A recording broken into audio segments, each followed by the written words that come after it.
CLT, trabalho 6 por 1. A gente trabalha 6 dias e folga 1.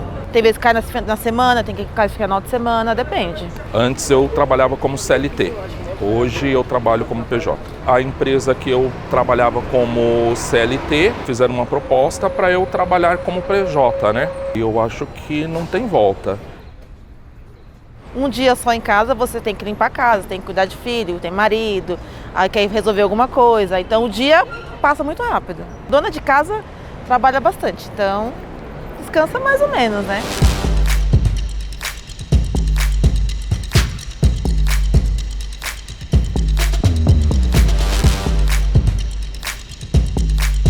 Mais alguma coisa? Um cafezinho para acompanhar?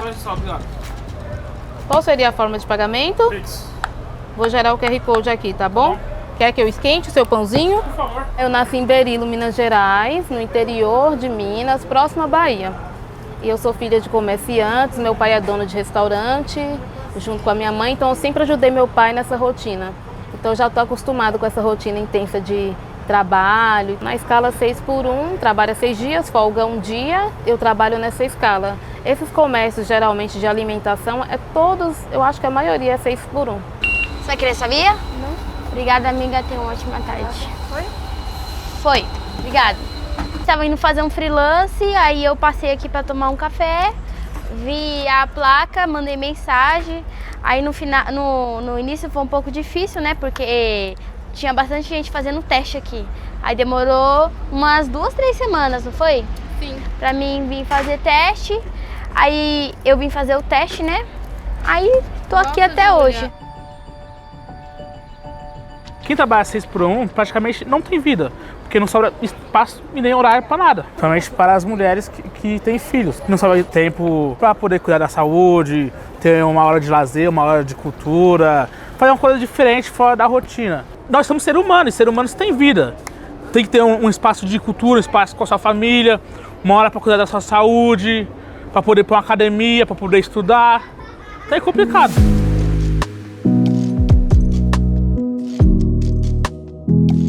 Eu acho que é surpreendente o quanto as pessoas são resilientes e são capazes de transformar um limão em uma limonada. Eu lembro da minha mãe que trabalhou com 3 filhos pequenos, em uma escala 6 por 1, chegava no final de ano tardíssimo da noite, saía cedo no dia seguinte e mesmo assim dava conta das demandas de uma maneira exaustiva, de uma maneira muito cansativa, muitas vezes levando ao adoecimento psíquico, emocional, mas as pessoas estão dando conta, mas elas estão dando conta a qual preço? Obviamente que a gente olha e reconhece a grandiosidade e a magnitude do trabalhador brasileiro, da população trabalhadora nesse país, que consegue ser forte, consegue, quando tem uma oportunidade, fazer ali seu churrasquinho, consegue fazer o aniversário do filho, consegue fazer a sua festividade, mas por dentro a gente sabe que esse trabalhador tá quebrado, a gente sabe que esse trabalhador tá esgotado, tá exausto, tá vítima de uma série de acidentes no ambiente de trabalho porque tá profundamente cansado. Isso não é dignidade, isso não é cidadania. E a gente precisa batalhar e trabalhar para garantir a dignidade e a cidadania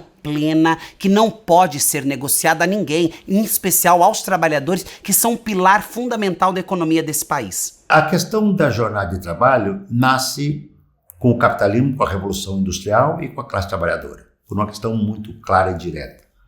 A produção é uma disputa incessante pelo tempo. Quem controla o tempo de quem? Em 1988, com a Constituição, nós tivemos a jornada máxima de trabalho de 44 horas, que é a chamada jornada de trabalho 6 por 1. Só que a luta entre o capital e o trabalho passou a ser em que direção? Os capitalistas tentando ampliar ao máximo. Você pode trabalhar 6, 8 horas por dia, 9 horas por dia, não ter horário de alimentação, ou você passa a lutar por uma jornada regular de 8 horas. Só em 1988, com a Constituinte, é que nós tivemos uma regulamentação limite de 44 horas por semana, que é frequentemente burlada. Hoje é sábado, eu estou tranquilo, só que o pessoal está trabalhando, meus amigos tudo está trabalhando. O pessoal tem só domingo e à noite, e é pauleira, filho, tem conversa não. como é que com um dia apenas de folga, né, durante toda a semana, você organiza a sua própria vida. Você cuida da sua própria família, compra remédio, vai ao posto de saúde, cuida da sua filha, vê seu filho crescer. Então, esses elementos também da vida concreta do trabalhador é que nos leva a entender que a luta do fim da escala 6x1, ela é fundamental, inclusive para nós próprios, né, avançarmos em direitos básicos dos trabalhadores brasileiros, porque, de fato, a tradução central da mensagem do fim da escala 6x1 é acabar com a escravidão, com os resquícios da escravidão no Brasil.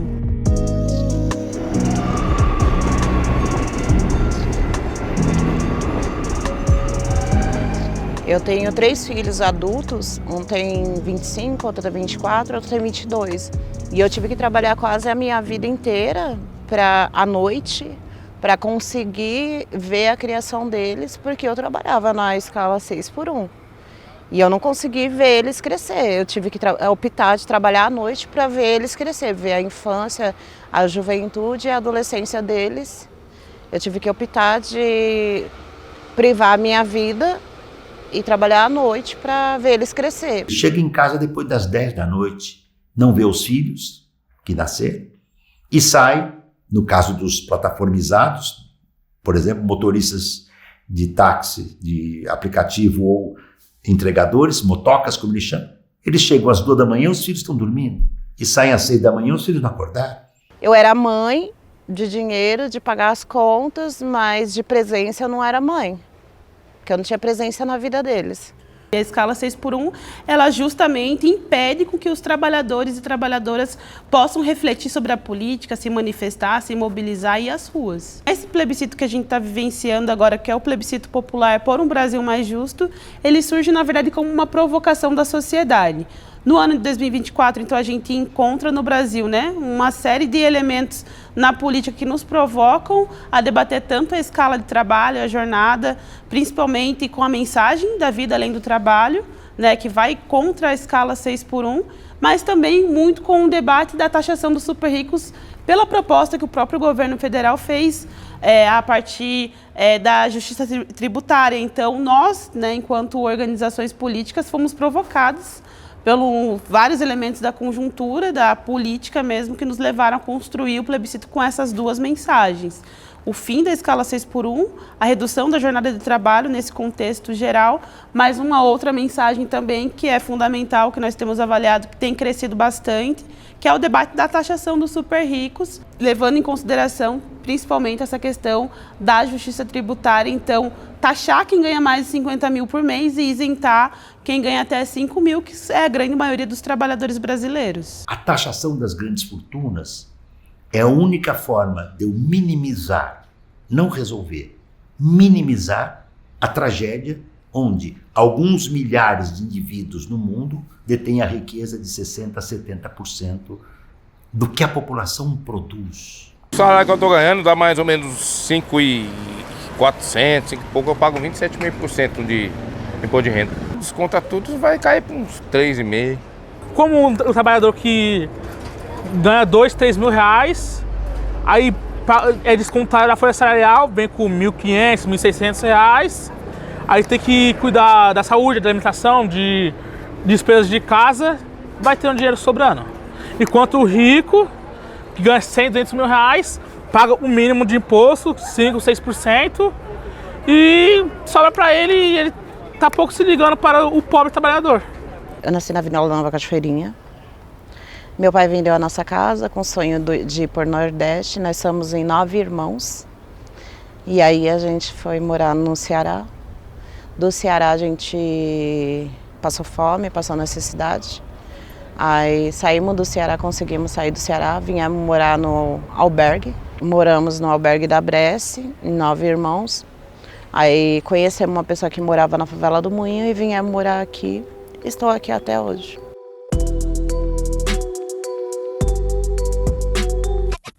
Eu sou natural de Cananéia, no litoral de São Paulo. Sou caiçara de lá. E desde muito nova, a minha família sempre foi envolvida com mobilizações, lutas. Votar de 4 em 4 anos não é suficiente para que o trabalhador tenha uma consciência a partir do seu lugar de vida. Nós estávamos há muito tempo sem ter uma pauta popular, uma demanda popular que mobilizasse, movimentasse e estremecesse as estruturas das instituições brasileiras. Não teve como ignorar a importância desse tema, não teve como desprezar o clamor popular e não está tendo como empurrar para debaixo do tapete. É necessário que uma gama, né, ampla de organizações de esquerda de fato possa refletir sobre isso e retomar os trabalhos nas ruas, os trabalhos de base, reconquistar o povo brasileiro e de fato pisar no chão que o povo pisa, né? Então ir para o trabalho de base e conversar com o povo. Se nós tivermos condição de termos acesso, levar esse debate como o nosso sindicato antes está fazendo, né? Levar esse debate publicamente, é um momento que não é aceitável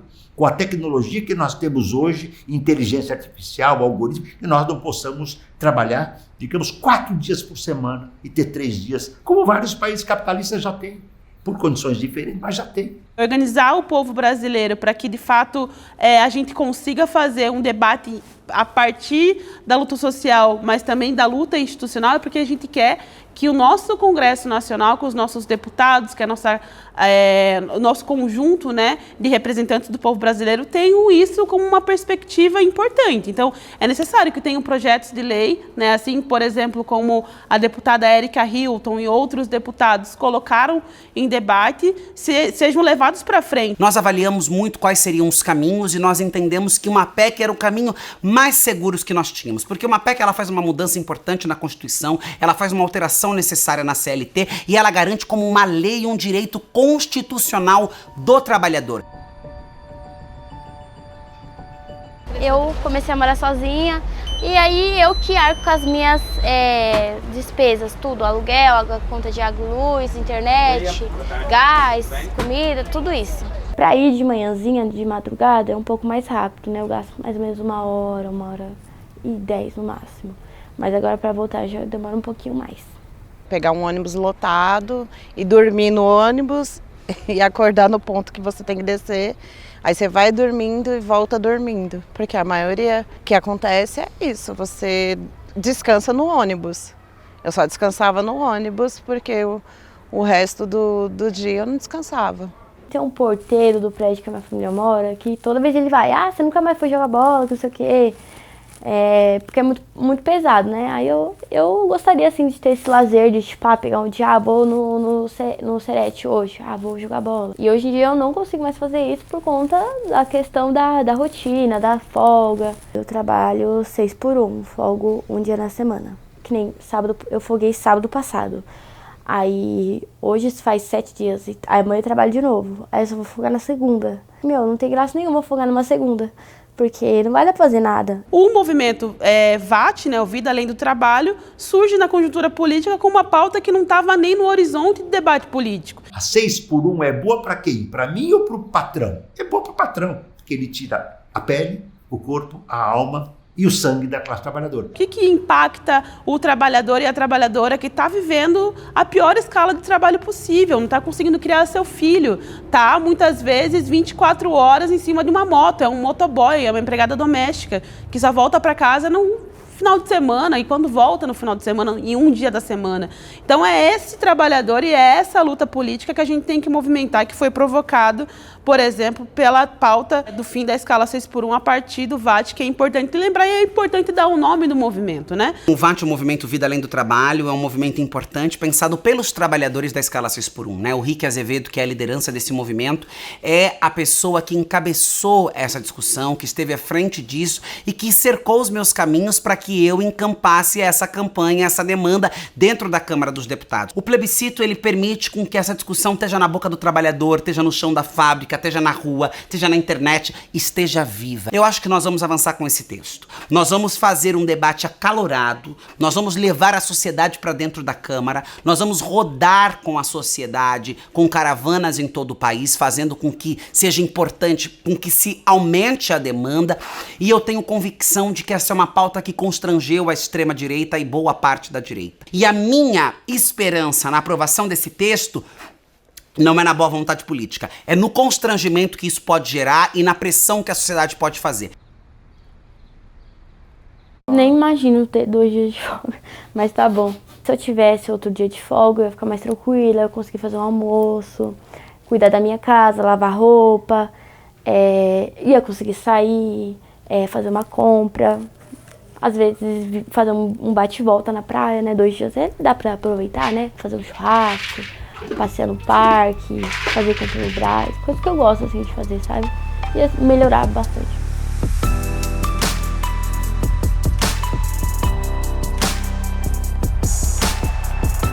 Com as últimas semanas, né, com medidas inclusive extremamente agressivas do governo Trump com o governo brasileiro, surge com força a mensagem de defesa da soberania, que para nós o plebiscito é fundamental. Então se torna a mensagem do plebiscito popular por um Brasil mais justo e soberano, e essa soberania com que nós tentamos lidar então é uma soberania popular. Por isso nós temos que apoiar e votar maciçamente nesse plebiscito contra a jornada e pela taxação das fortunas. E digo mais, isso é o começo, isso não é o fim da briga, isso é o começo. A briga é mais complicada um pouquinho e vai durar mais tempo.